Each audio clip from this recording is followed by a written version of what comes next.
këtë se dia, nuk e dia këtë. Dalet na shpi. Kam marrë licencën e ndërmjetësimit në Ministrinë e Drejtësisë. Në vitin 2014 më duket, bëra një kurs që ishte i detyrueshëm, sepse shkolla më ndihmonte tek këtë pjesë si juridike, duhet bësh atë një kurs ndërmjetësimi, mora atë licencën.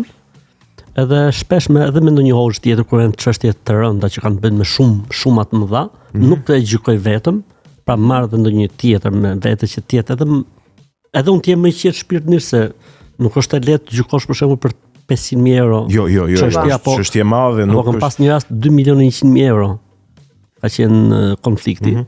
Edhe është e vështirë që ti vetëm ta mbash gjithë barën, po them ti arbitrimit. Ke parasysh më mirë edhe shpesh kur ka diçka që është domethënë shumë të mëdha, marr edhe një ose dy tjerë me vete, edhe e trajtojmë bashkë, pa gjëm palët, argumentat, kundërargumentat, debatet e tyre, pastaj dalim në vete dhe analizojmë. Merret një vendim. Mendimi jonë është ky. Se doni tamam me rregull sipas Zotit, sa çfarë thotë edhe feja për këtë çështje, sepse feja faktikisht i trajton këto çështje. Çështjet e le të themi e marrëveshjeve, kontratave, mundësione të tjera. Dhe tani e drejta është këtu, pa si e zgjidhni ju, do ta merrni fjalën tonë apo jo, pastaj kjo është në ato tuajën. Mendoni që do i kishte thënë zgjidhje feja këtij ligjit të pronave në Shqipëri nga i cili burojnë problemet më të mëdha, proceset më të mëdha gjyqësore në Shqipëri janë pikërisht për ligjin e pronave. Po edhe shumë viktimë. Është shumë kollaj. Prona shkon tek i Zoti. Jo po e kanë zënë se kanë zënë, do ta zgjidhë shteti këtë problem. Do ta zgjidhë shteti, nuk do të lesh ti njerëzit ta zgjidhin me njëri tjetrin. Po edhe pronarin, njëri që e ka pronën e tij, ti ta marrë tjetri pas një lloj haku kur i thon, edhe kjo nuk është normale. Madje edhe vetë Evropa domethënë e ka paraqitur si problem, një nga problemet që kemi ne domethënë në antarësimin në Evropë ka qenë problemi i ligjit 7551. Domethënë nuk është vetëm problem fetar ky muhabet, ky është problem le të themi edhe ligjor, edhe domethënë ka funksionuar gjëja mbrapsht. Reform demokratike. Në veri bëri reformën agrare, që a mori bejlerëve, agallarëve, kulakëve, ja dha popullit. Këta bënd një të gjë, ja morën atyre që e kishin, deri në këtë datë, u a dhanë prap të tjerëve. Do më thonë, konsiderohet, po ta masë në kuptimin fetar është padrejtësi.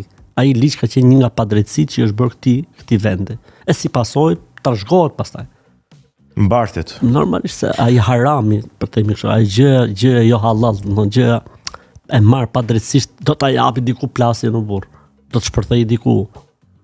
O vllai tjetri ngren durën të burr. I dhem shpirti për tokën e vet, valla për do ka diçka këtu që nuk shkon. Apo jo. Ndaj dhe unë ju pyet që a do ta zgjidhte le të themi feja më mirë se sa ligji. Unë po them feja, po edhe ligjit ishte bërë mirë, do të kishte bërë zgjidhje. Patjetër, ligji nuk është mirë se. Kupton. Në të kundërt do kishte gjetë zgjidhje, po.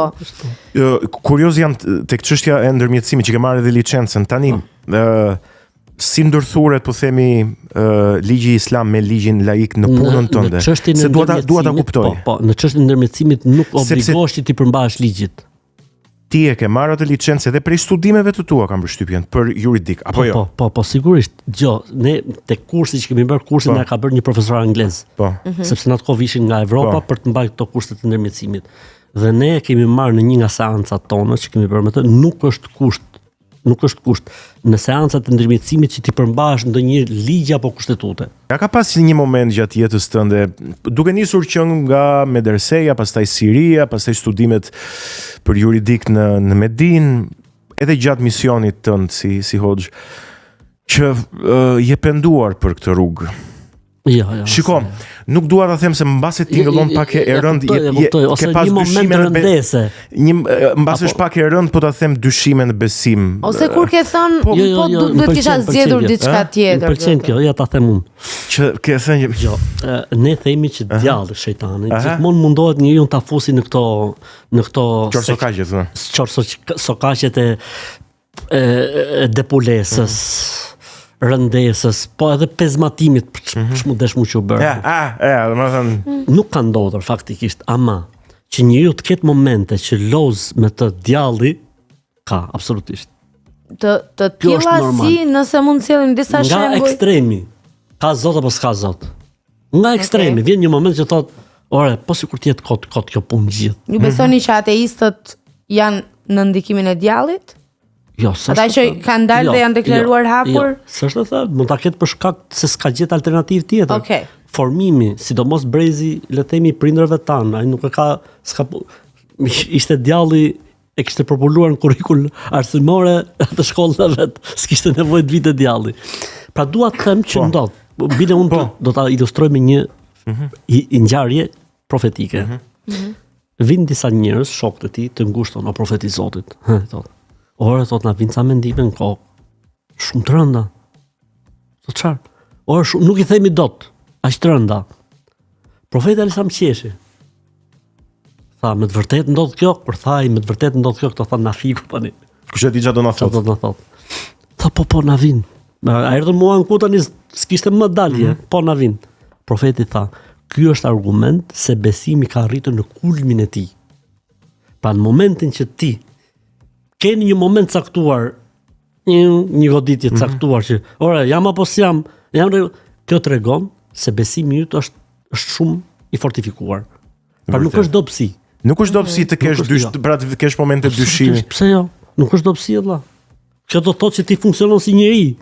Nuk je i programuar, fut programin aty edhe funksionon vetëm kështu.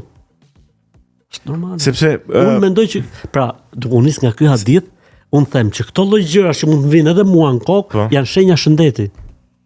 Okej. Nuk janë shenja problematike. Pra dyshimi është shenjë shëndeti, po themi. Absolutisht po. Sepse ndoshta mund të ishte problem nëse i ke gjitha të qarta. Nga dyshimi fillova besimin tim. Nga dyshimi arrita në besim. Po, sepse pyetja që kishe në atë kohë ishte kush jemi ne, pse jemi krijuar? Për çfarë ekzistojmë? Dhe ndoshta mund të jetë problem nëse ti mendon që i ke të gjitha të qarta. I di të gjitha, i ke të qarta, Kjo është problem tjetër pastaj.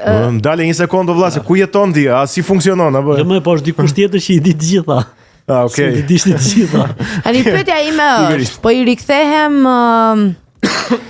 kohës kur ju ishit adoleshent, me këtë pikpyetjen e madhe. Pse jemi ne këtu? Pse ndodh ky cikël? Lind, rritesh, vdes, lind, rritesh, vdes. Edhe gjithë kështu. Gjithë brezat kështu. Sot, cila është përgjigjja që ju keni për këtë pyetje që në atë kohë i bënit vetë tuaj? Unë gjeta përgjigjen. Kjo ishte arsye pse unë vazhdova medresen, sepse e kuptova që ne kemi ardhur në këtë botë për një mision të caktuar, edhe këtij misioni do të vi fundi, edhe ne në fund fare do të japim provimin. E kemi bërë detyrën ashtu siç duhet apo jo. Pra unë besoj se njeriu në jetën e kësaj bote është në sprov, le të themi, me të mirat që i vijnë dhe me irtësitë e jetës që i vijnë, dhe mënyra se si ky do të reagojë, mënyra se si do të ketë raportin ndaj Zotit, do të i marrë në fund në botën tjetër, do të shpërblehet ose do të ndëshkohet. Ne jemi në provim. Ata që e kanë frikë botën e përtejme, mendoni që janë mëkatarët, janë njerëzit që kanë mëkatuar më shumë në këtë botë ose pra që kanë frikë gjykimin andaj po themi. Ata që kanë frikë gjykimin në botën tjetër janë më të mirët këtu. Mëkatarët janë ato që s'do me ditë për botën tjetër. Se ketë njeriu frikë, stabilizohet. Kur s'ka frikë, çfarë t'i dali përpara. Që është e kundërta. Ama të besosh botën tjetër nuk do thotë që njëri të jetojë në fobi, të jetojë në frikë. Absolutisht. Domethënë, besimi në botën tjetër është frika nga e panjohura. Jo, besimi në botën tjetër do të thotë ti jesh më i ndërgjegjshëm, ti jesh më i kujdesshëm, ti macësh gjërat përpara se ti bësh, mos të hedhësh hapa që të pendohesh për atë që ke bërë. Mos të hysh tjetrit në hak, mos të bësh tjetrit pa drejtësi.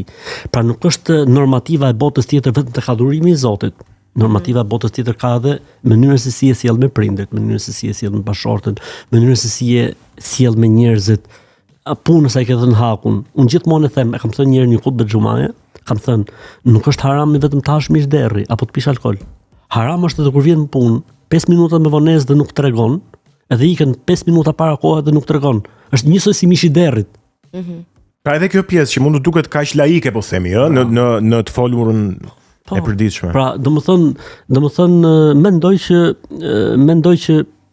domethënë besimin atë të përtejmen, unë mendoj që të bën më të mirë, të bën më të përgjegjshëm, të bën më të kujdesshëm, dhe jo ndoshta ai perceptimi që këta që besojnë botë tjetër kështu të friksuar, nuk reagojnë kur ju bëhet padrejtësi, se thotë se ta marr botë, jo, kur bëhet padrejtësi, Do t'i shkoj drejtës time deri në fund. Çfarë lidhje ka bota tjetër është muhabet tjetër, po në drejtën time do ta marr. Se ka qenë dhe ky koncepti që edhe ky është një element në fakt. Do doja të ndaleshim pak këtu. Bota tjetër, shiko, pa dashur t'i futem krahasimeve midis besimeve të ndryshme fetare se nuk është momenti. Por ka mendime që nuk ka problem se ç'a ndodh në këtë botë, se do ta gjesh andej drejtësinë, mos e vrit mendjen. Ky është gabim, ky është gabim, Pse themi ne gjykata, pse themi ne drejta, pse themi ne detyrimet, pse themi ne duhet i përmbash marrëveshjes? Njeriu nuk duhet mjaftohet edhe sipas Islamit, vetëm me atje me ata e marr atje. Në Islam kjo nuk mos e vrit mendjen, se jo, absolutisht jo. Zoti çfarë thotë në Kur'an? Kujt i bëhet pa drejtësi ka të drejtë ta marrë hakun e tij. Kush fal, shpërblimin e ka më të madh. Kush fal, që te i kalon, po themi. Pra, domethënë ne nuk e kemi parimin po mgjujte me ikra, unë të kthej faqen tjetër, nuk e kemi. Islami po mgjujte me ikra, o të dëgjoj unë ty në të njëjtin krah, me të njëjtin mas, o të fal. Po që të kthej krahun tjetër nuk funksionon në Islam. Se da marr në botën tjetër, jo. O të fal fare, të më vëlla mgjujte, ta kom bo Allah lec, vazhdo.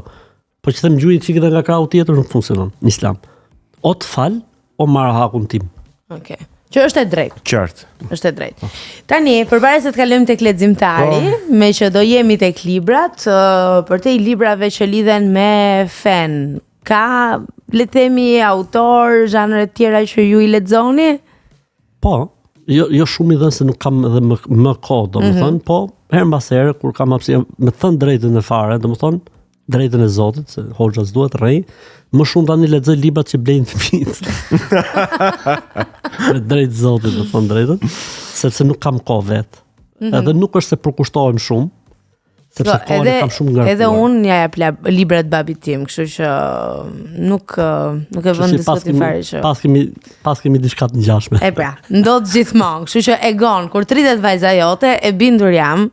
Që do të lexosh do lexosh edhe ti libra që do blej. Do fillojmë nga e para abetaren, leximin, matematikën. Nuk po them edhe për abetaren, po them edhe për. Do të gjitha. Mos na çaj poshtë. Jo, derisa. Jo, kjo është e vërtet, po. Di çfarë është e vërtetë ato këto libra që kanë dalë tani metodika e re, kurrikula e re, për Zotin ne nuk e kuptojmë më matematikën e këtij në klasës së parë. Është bërë kështu valla filozofi. Duhet të jetë ekspert i matematikës që ti kuptosh me bashkësime kështu, Zoti i madh. Po se janë edhe brezat pak më ndryshe dhe ajo çfarë ndodh është që duhet i përshtatemi kohës. Ne kemi pas më të thjeshta burr. Unë mendoj se kemi pas më të thjeshta. Ja, se besoj, s'pa merr mendja. Jo, për mua mendoj që tani është më mbase jam un gabim. Nuk e di. Se dim, nuk e dim. Ndoshta tani është më lehtë, po dobia është, mendoj unë, më pakët. Ndërsa atëherë ka qenë më vështirë, ama mbushesh me më shumë dije dhe informacion. Ndoshta është kjo. Ndoshta.